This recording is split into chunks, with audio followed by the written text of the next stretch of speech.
Καλημέρα φίλοι μου, Γιάννη Σέρβις στα Λαβούτα 13 στο Περιστέρι. Σήμερα έχουμε εδώ ένα Α7 2020 μοντέλο και κάνουμε καθάρισμα αυτόματου σασμάν με ένα υπερσύγχρονο μηχάνημα.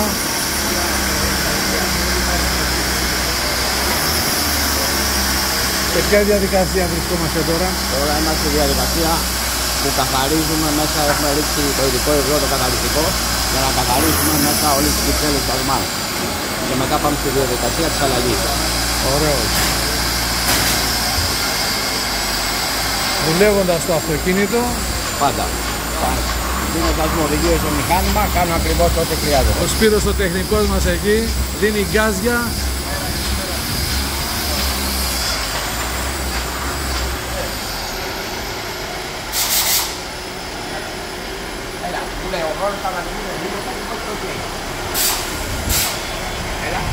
Ο χρόνος καθαρισμού τελείωσε, μας το δείχνει και το μηχάνημα.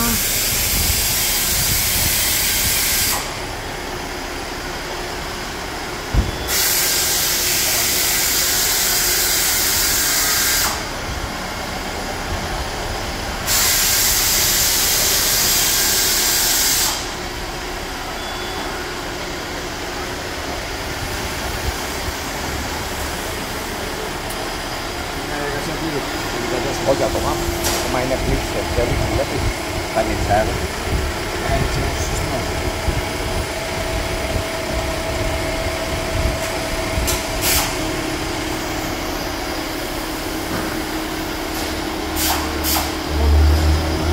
Έλα.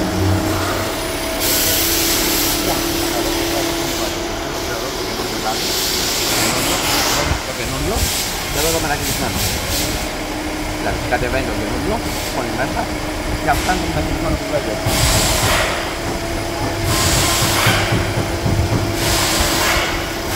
Ωραίος. Γιάννη Σέρβις στα Λαβούτα 13 στο Περιστέρι. Άλλο ένα Octavia Α7 2020 μοντέλο.